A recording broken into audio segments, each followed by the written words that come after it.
Então é isso, estou aqui para comentar, não talvez aquilo que o Pablo Marçal gostaria que eu estivesse comentando sobre ele, que é as baboseiras que ele falou no debate ontem, mas sim, quem é o Pablo Marçal? Quem é essa figura estranhíssima que está tentando ser candidato a prefeito de São Paulo e que, obviamente, está pensando em voos mais altos na política brasileira. Já tentou ser candidato a presidente, não conseguiu. Já tentou ser candidato a deputado federal, não conseguiu.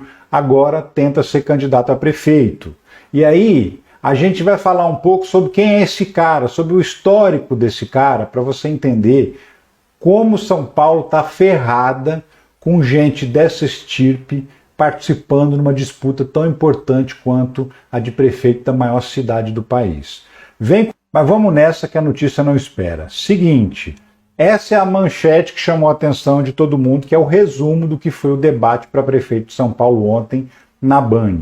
Marçal grita e ataca adversários após Tabata perguntar sobre condenação. Exatamente, ele perdeu a paciência, perdeu as estribeiras quando foi perguntado sobre uma condenação que ele teve alguns anos atrás de roubo a banco. Exatamente, roubo a banco. Pablo Marçal, esse cara que se apresenta como um empresário de sucesso, como um cara que sabe ensinar você a mudar a sua cabeça e colocar na sua cabeça uma mentalidade de vencedor, esse cara começou a carreira dele roubando banco. Exatamente. Isso não é uma suposição, tá? Não é um suposto roubo, ele não é acusado de roubo, ele não é suspeito de roubo. Não, ele é condenado por furto qualificado a bancos. E eu vou te explicar essa história bem direitinha. Seguinte, coach messiânico integrou quadrilha que desviou dinheiro de bancos. Pablo Marçal, e com 18 anos de idade, o que ele fazia? Ele era técnico de computação, ele consertava computadores. E ele integrava uma quadrilha que roubava dados de clientes de bancos e usava esses dados para sacar dinheiro das contas das pessoas.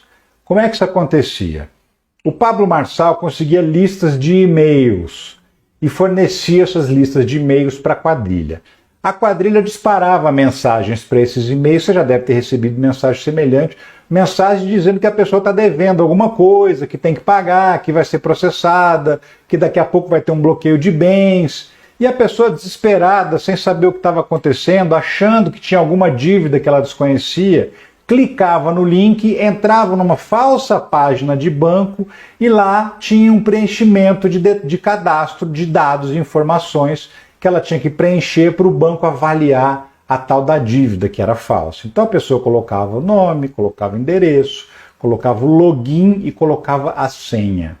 E isso era capturado pela quadrilha. A quadrilha então invadia a conta bancária da pessoa e arrancava dinheiro de lá.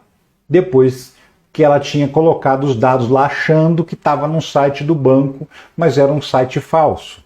Depois a pessoa tinha que ir fazer boletim de ocorrência, reclamar com o banco até ressarcia o dinheiro dela, mas aí quem ficava com prejuízo era o banco. Por isso que o roubo era o banco. Inicialmente o roubo era pessoas, principalmente aposentados, velhinhos, gente que às vezes faz um empréstimo no banco, está em dia, mas de repente ela recebe uma cobrança e aí, por descuido, acabava acreditando e pensava que estava devendo. Então enganava essas pessoas. E aí, tudo isso com os e-mails que eram fornecidos pelo Pablo Marçal. Além disso, o Pablo Marçal também dava manutenção nos computadores da quadrilha que eram usados para a prática do golpe. Então tinha todo um esquema montado, tinha um escritório do crime, um monte de computadores que os criminosos usavam para ficar disparando esses e-mails e capturando os dados dos clientes. E quem consertava esses computadores era o Pablo Marçal. Quem mantinha os sistemas funcionando era o Pablo Marçal. Além de fornecer os e-mails das vítimas, que depois viriam ser vítimas, né? Porque ele capturava listas de e-mail, mandava para a quadrilha e a quadrilha mandava esses e-mails falsos, que eram os e-mails, as armadilhas para poder pegar as pobres das vítimas. Então o Pablo Marçal tinha esse papel. Outras pessoas tinham